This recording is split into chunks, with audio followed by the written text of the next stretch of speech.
ओम श्री गणेशाय नमः। ओम परमात्मा नमः। ओम मां सरस्वती नमः। ओम रामचरितमानस नमः। ओम रामचरितमानस नमः।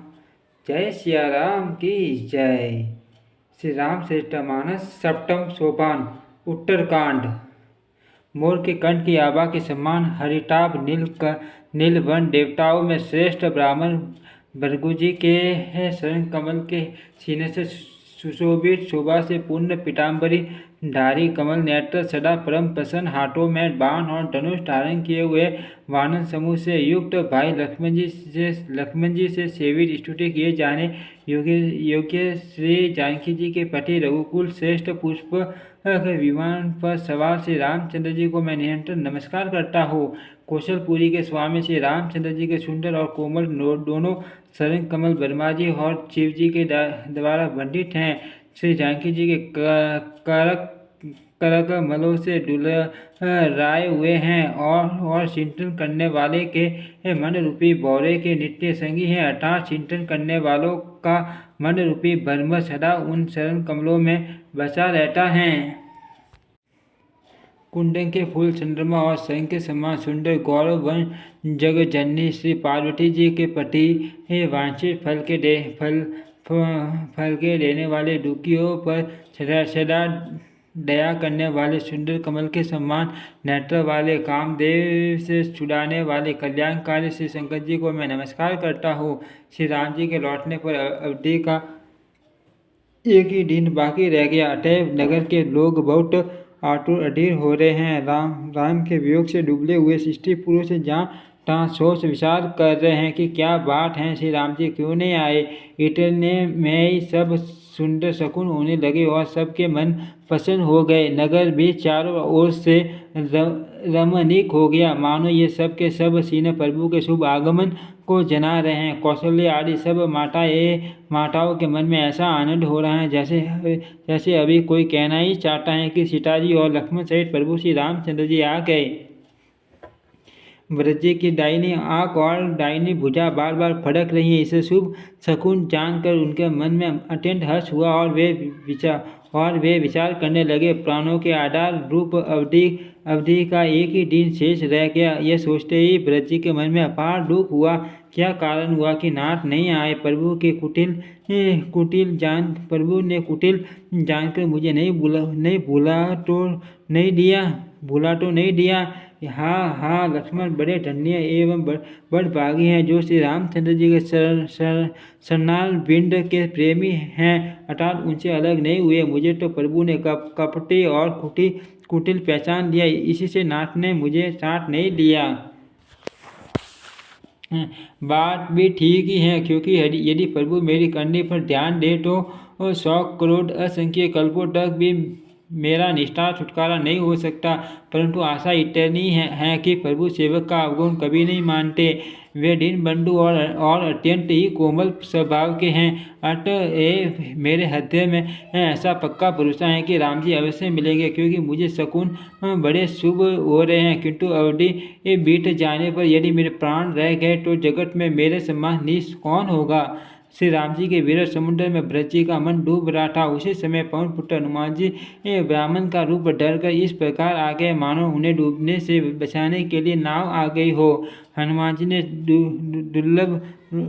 दुर्बल शरीर ब्रज जी को जटाओं का मुकुट युक्त बनाए राम राम रघुपति जपते और कमल के समान नेत्रों से प्रेम अश्रु का जल बाटे कुश के आसन पर बैठे देखा। उन्हें देखते ही हनुमान जी अत्यंत हर्षित हुए, उनका शरीर पुलकित हो गया, नेत्रों में प्रेम अश्रुओं का जल बरसने लगा। मन में बहुत प्रकाश हुए, सुख मांगकर वे कानों के लिए अमृत के समान वाणी बोले, जिनके विरह में आप दिन रात शोच करते कुलते रहते हैं और जिनके गुण समूहों की पंक्तियों को आप निरंतर रटते रहते हैं, वे रघुकुल के तिलक सज्जनों को सुख देने वाले और देवताओं तथा मुनियों के रक्षक श्री राम जी सकुशल आ गए। शकुन को रण में जीतकर सीता जी और लक्ष्मण जी सहित प्रभु आ रहे हैं। देवता उनका सुंदर सुंदर यश गा रहे हैं। ये वचन सुनते ही ब्रज जी के ये सारे दुख दुख भूल गए, जैसे प्यासा आदमी अमृत पाकर प्यासे के दुख को भूल जाए। ब्रज जी ने पूछा, हे तात, तुम कौन हो और कहाँ से आए हो, जो तुमने मुझको ये परम प्रिय अत्यंत आनंद देने वाले वचन सुनाए। हनुमान जी ने कहा, हे कृपा निदान सुनिए, मैं पवन का पुत्र और जाति का वानर हूँ। मेरा नाम हनुमान है।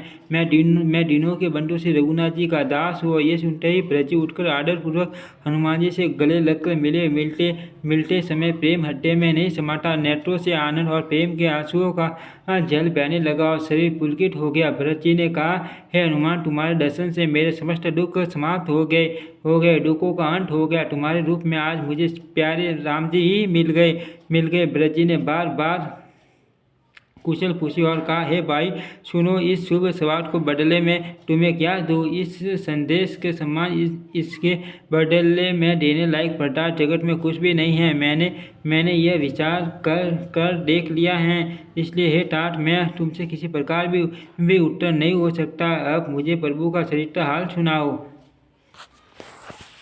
तब हनुमान जी ने ब्रज जी के चरणों में मस्तक नवाकर श्री रघुनाथ जी की सारी गुण गाथा कही। ब्रज जी ने पूछा, हे हनुमान, कहो कृपालु स्वामी श्री रामचंद्र जी कभी मुझे अपने दास की तरह याद भी करते हैं। रघुवंश के भूषण श्री राम जी क्या कभी अपने दास की भांति मेरा स्मरण करते हैं। ब्रज जी के अत्यंत नम्र वचन सुनकर हनुमान जी पुलकित शरीर होकर उनके चरणों पर गिर पड़े और मन में विचार करने लगे कि जो सरासर के स्वामी हैं वे रघुवीर अपने श्रीमुख से जिनके गुण समूह का वर्णन करते हैं वे ब्रजी ऐसे विनम्र परम पवित्र और सद्गुणों के समुद्र क्यों न हो। हनुमान जी ने कहा, हे नाथ, आप श्री राम जी को प्राणों के सम्मान प्रिय हैं। हे तात, मेरा वचन सत्य है। यह सुनकर ब्रजी बार बार मिलते हैं, हृदय में हर्ष समाता नहीं है। फिर ब्रजी के चरणों में सिर नवाकर हनुमान जी तुरंत ही श्री राम जी के पास लौट गए और जाकर उन्होंने सब कुशल कहे। तब प्रभु हर्षित होकर विमान पर चढ़कर चले। इधर ब्रजी भी हर्षित होकर अयोध्यापुरी में आए और उन्होंने गुरुजी को सब समाचार सुनाया। फिर राजमहल में खबर जनाई कि श्री रघुनाथ जी कुशल पूर्वक नगर को आ रहे हैं। खबर सुनते ही सब माताएं उठ दौड़ी। ब्रजी ने प्रभु के कुशल कहकर सबको समझाया। नगर वासियों ने यह समाचार पाया तो स्त्री पुरुष सभी हर्षित होकर दौड़े।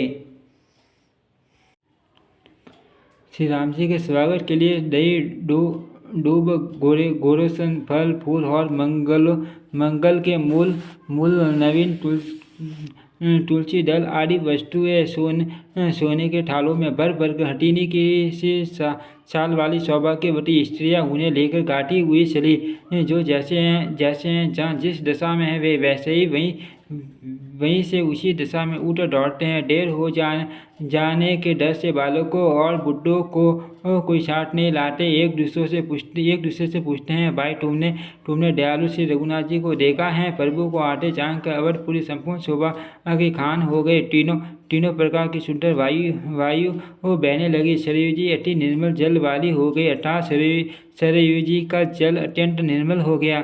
गुरु वशिष्ठ जी कुटुंबी छोटे भाई शत्रुघ्न तथा ब्राह्मणों के समूह के साथ हर्षित होकर ब्रज जी अत्यंत प्रेम पूर्वक मन से कृपा धाम श्री राम जी के सामने अर्थात उनके अगवानी के लिए चले। बहुत सी क्रियाएं स्त्रियां अटारियों पर चढ़ी आकाश में विमान देख रही हैं और उसे देखकर हर्षित होकर मीठे स्वर से सुंदर मंगल गीत गा रही हैं। श्री रघुनाथ जी पूर्णिमा के चंद्रमा हैं तथा अवधपुर समुद्र हैं, जो उस पूर्ण चंद्र को देखकर हर्षित हो रहे हैं और शोर करता हुआ बढ़ रहा है। इधर उधर दौड़ती हुई स्त्रियां उसकी तरंगों के समान लगती हैं। यहाँ विमान पर से सूर्य कुल रूपी कमल के प्रफुल्लित करने वाले सूर्य श्री राम जी वानरों को मनोहर नगर दिखला रहे हैं। वे कहते हैं, हे सुग्रीव, हे अंकर, हे लंकापति विभीषण, सुनो, यह पूरी पवित्र हैं और यह देश सुंदर है। यद्यपि सबने वैकुंठ की बड़ाई की है, यह वेद पुराणों में प्रसिद्ध हैं और जगत जानता है, परंतु अवधपुरी के समान मुझे वह भी प्रिय नहीं। यह बात वेद कोई विरले जानते हैं। यह सुहानी पूरी मेरी जन्मभूमि है।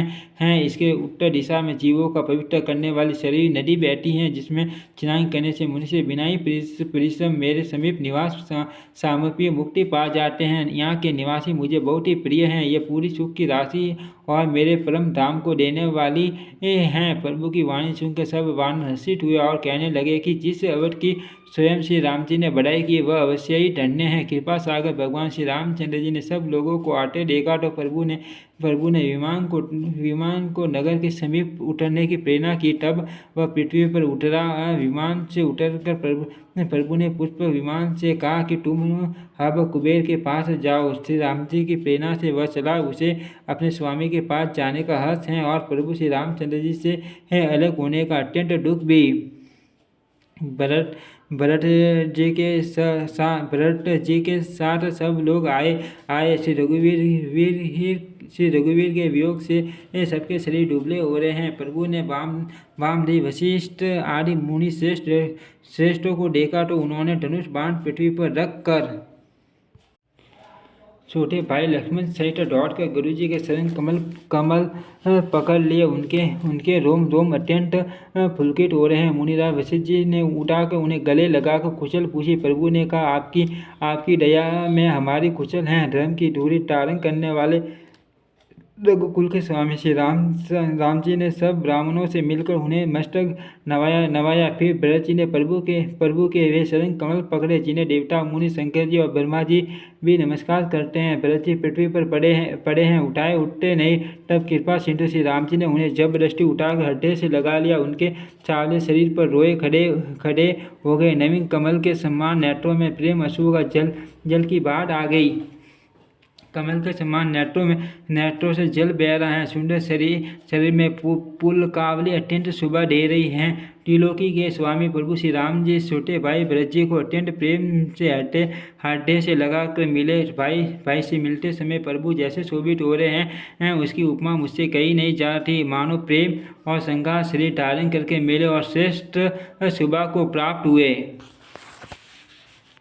कृपा निधान श्री राम जी भरत जी से कुशल पूछते हैं, परंतु आनंदवश भरत जी के मुख से वचन शीघ्र नहीं निकलते। शिव जी ने कहा, हे पार्वती सुनो, वसुक जो उस समय भरत जी को मिल रहा था वचन और मन से परे हैं उसे वही जानता है जो उसे पाता है। भरत जी ने कहा, हे कुशलनाथ, आपने आठ दुखी जानकर दास को दर्शन दिए, इससे हम कुशल हैं। विरह समुद्र में डूबते हुए मुझको कृपा निधान ने हाथ पकड़कर बचा लिया। फिर प्रभु हर्षित होकर शत्रुघ्न जी को हृदय से लगाकर उनसे मिले। तब लक्ष्मण जी और भरत जी दोनों भाई परम प्रेम से मिले। फिर लक्ष्मण जी शत्रुघ्न जी गले लग कर मिले और इस प्रकार वीरज से उत्पन्न दुख का नाश किया। फिर भाई शत्रुघ्न जी सहित भरत जी से मिले। फिर भाई शत्रुघ्न जी सहित भरत जी ने सीता जी के चरणों में सिर नवाया और परम सुख प्राप्त किया। प्रभु को देखकर अयोध्यावासी सब हर्षित हुए। वियोग से उत्पन्न सब दुख नष्ट हो गए। सब लोगों के प्रेम वियल और मिलने के लिए अत्यंत आतुर देखकर खर के शत्रु कृपालु श्री राम जी ने एक चमत्कार किया। उसी समय कृपालु श्री राम जी असंख्य रूपों में प्रकट हो गए और सबसे एक ही साथ यथा योग्य मिले। श्री रघुवीर ने कृपा की दृष्टि से देखकर सब नर नारियों को शोक से रहित कर दिया। भगवान दर्शन मात्र में सबसे मिल लिए। हे उमा, यह रहस्य किसी ने नहीं जाना। इस प्रकार शील और गुणों के धाम श्री राम जी सबको सुखी करके आगे बढ़े। कौशल्या आदि माताएं ऐसे दौड़ी मानो नई ब्याही हुई गौएं अपने बछड़ों को देखकर दौड़ी हो। मानो नई ब्याही हुई गौएं अपने छोटे बछड़ों को घर पर छोड़ परवश होकर वन में सड़ने गई हो और दिन का अंत होने पर बछड़ों से मिलने के लिए हुंकार करके ठंड से दूर गिराती हुई नगरी और दौड़ी हो। प्रभु ने अत्यंत प्रेम से सब माताओं से मिलकर उनसे बहुत प्रकार की कोमल वचन कहे। वियोग से उत्पन्न भयानक विपत्ति दूर हो गई और सब ने भगवान से मिलकर और उनके वचन सुनकर अगणित सुख और हर्ष प्राप्त किए। सुमित्रा जी अपने पुत्र लक्ष्मण जी की लक्ष्मण जी के श्री राम जी के चरणों में पेटी जाकर उनसे मिले। श्री राम जी से मिलते समय कैकेयी जी हृदय में बहुत सकुचाई। लक्ष्मण जी भी सब माताओं से मिलकर और आशीर्वाद पाकर हर्षित हुए। वे कैकेयी से बार बार मिले, परंतु उनके मन का शुभ रोष नहीं चाहता। जानकी जी सब आंसुओं से मिली और उनके चरणों लगकर उन्हें अत्यंत हर्ष हुआ। सासुएं कुशल पूछकर आशीष दे रही हैं कि तुम्हारा सुहाग असल हो। सब माताएं श्री रघुनाथ जी का कमल सा मुखड़ा देख रही है। नेत्रों में प्रेम के आंसू उमड़े आते नहीं नेत्रों में प्रेम के आंसू उमड़े आते हैं, परंतु मंगल का समय जानकर वे आंसुओं के जल को नेत्रों में ही रोक रखती हैं। सोने के थाल से आरती उतारती हैं और बार बार प्रभु के श्री अंगों की ओर देखती हैं। अनेकों प्रकार से निशावरी करती हैं और हृदय में परमानंद तथा हर्ष भर रही हैं। कौशल्या जी बार बार कृपा के समुद्र और रणधीर श्री रघुवीर को देख रही हैं। वे बार बार हृदय में विचारती हैं कि इन्होंने लंकापति रावण को कैसे मारा। मेरे ये दोनों बच्चे बड़े सुकुमार हैं और राक्षस तो बड़े भारी योद्धा और मान बलि थे। लक्ष्मण जी और सीता सहित प्रभु श्री रामचंद्र जी को माता देख रही है। उनका मन परमानंद में मगन है और शरीर बार बार पुलकित हो रहा है। लंकापति विभीषण, वानर राज सुग्रीव, नल नील, जाम्बवान और अंगद तथा हनुमान जी आदि सभी उत्तम स्वभाव वाले वीर वानरों ने मनुष्यों के मनोहर शरीर धारण कर लिए। वे सब भरत जी के प्रेम, सुंदर स्वभाव, त्याग के व्रत और नियमों की अत्यंत प्रेम से आदर पूर्वक बड़ाई कर रहे हैं और नगर वासियों की प्रेमशील और विनय से पूर्ण रीति देखकर वे सब प्रभु के चरणों में उनके प्रेम की सराहना कर रहे हैं। फिर श्री रघुनाथ जी ने सब सखाओं को बुलाया और सबको सिखाया कि मुनि के चरणों में लगो। ये गुरु वशिष्ठ जी हमारे कुल भर के पूज्य हैं। इन्हीं की कृपा से रण में राक्षस मारे गए हैं। फिर गुरु जी से कहा, हे मुनि सुनिए, ये सब मेरे सखा हैं। ये संग्राम रूपी समुद्र में मेरे लिए बड़े जहाज के समान हुए। मेरे हित के लिए इन्होंने अपने जन्म तक हार दिए, अपने प्राणों तक को होम दिया। ये मुझे भरत से भी अधिक प्रिय हैं। प्रभु के वचन सुनकर सब प्रेम और आनंद में मगन हो गए। इस प्रकार पल में उन्हें नए सुख उत्पन्न हो रहे हैं। फिर उन लोगों ने कौशल्या जी के चरणों में मस्तक नवाए। कौशल्या जी ने हर्षित होकर आशीष दी और कहा, तुम मुझे रघुनाथ के समान प्यारे हो। आनंद कंठ श्री राम जी अपने महल को चले। आकाश फूलों की वृष्टि छा गई। नगर के स्त्री पुरुषों के समूह अटारियों पर चढ़कर उनके दर्शन कर रहे हैं। सोने के कलशों को विशिष्ट रीति से मणि रत्नादि से अलंकार कर और सजाकर सब लोगों ने अपने अपने दरवाजों पर रख लिया। सब लोगों ने मंगल के लिए बंधन व ध्वजा और पटाखाएं लगाई। सारी गलियां सुगंधित द्रव्यों से सिंचाई गई। गंजमुक्ताओं से रचकर बहुत सी शौकें पुराई गई। अनेकों प्रकार के सुंदर मंगल साज सजाए गए और हर्षपूर्वक नगर में बहुत से डंके बजने लगे। स्त्रियाँ जहाँ निशावर कर रही हैं और हृदय में हर्षित होकर आशीर्वाद देती हैं। बहुत सी युवती सौभाग्यवती स्त्रियाँ सोने के थालों में अनेकों प्रकार की आरती सजकर मंगल गान कर रही हैं। वे आरती हर दुखों को हरने वाले और सूर्यकुल रूपी कमल वन के प्रफुल्लित करने वाले सूर्य श्री राम जी की आरती कर रही हैं। नगर की शोभा, संपत्ति और कल्याण का वेद शेष जी और सरस्वती जी वर्णन करते हैं, परंतु वे भी ये चरित्र देखकर ठगे से रह जाते हैं, स्तंभित हो रहते हैं। शिवजी कहते हैं, हे उमा, तब भला मनुष्य उनके गुणों को कैसे कह सकते हैं। स्त्रियाँ कुमुदिनी हैं, अयोध्या सरोवर हैं, श्री रघुनाथ जी का वीर सूर्य हैं। इस वीर सूर्य के ताप से वे मुरझा गए थे। अब उस वीर रूप सूर्य के अस्त होने पर श्री राम रूपी पुण्य चंद्र को देख कर वे खिल उठी। अनेक प्रकार के शुभ शकुन हो रहे हैं। आकाश में नगाड़े बज रहे हैं। नगर के पुरुषों और स्त्रियों को सनातन दर्शन द्वार कटाट करके भगवान श्री रामचंद्र जी महल को चले। शिवजी कहते हैं, हे भवानी, प्रभु ने जान लिया कि माता कैकेयी लज्जित हो गई हैं, इसलिए वे पहले उन्हीं के महल को गए और उन्हें समझा बुझाकर बहुत सुख दिया। फिर श्री हरि ने अपने महल को गमन किया। कृपा के समुद्र श्री राम जी जब अपने महल को गए तब नगर के स्त्री पुरुष सब सुखी हुए। गुरु वशिष्ठ जी ने ब्राह्मणों को बुला लिया और कहा, आज शुभ घड़ी, सुंदर दिन आदि सभी शुभ योग हैं। आप सब ब्राह्मण हर्षित होकर आज्ञा दीजिए जिसमें श्री चंद्र जी सिंहासन पर विराजमान हो। वशिष्ठ जी मुनि ने सुहाने वचन सुनते ही सब ब्राह्मणों को बहुत ही अच्छे लगे। वे सब अनेकों ब्राह्मण कोमल वचन कहने लगे कि श्री राम जी का राज्याभिषेक संपूर्ण जगत को आनंद देने वाला है। हे मुनिश्रेष्ठ, अब विलंब न कीजिए और महाराज का तिलक शीघ्र कीजिए। तब मुनि ने सुमंत्र जी से कहा। वे सुनते ही हर्षित होकर चले। उन्होंने तुरंत ही जाकर अनेकों रथ, घोड़े और हाथी सजाए और जहाँ तहाँ सूचना देने वाले दूतों को भेजकर मांगलिक वस्तुएं मंगाकर फिर हर्ष के साथ आकर वशिष्ठ जी के चरणों में सिर नवाया। नवा प्राय 8वां विश्राम। ओम श्री राम चरितमानस नमः।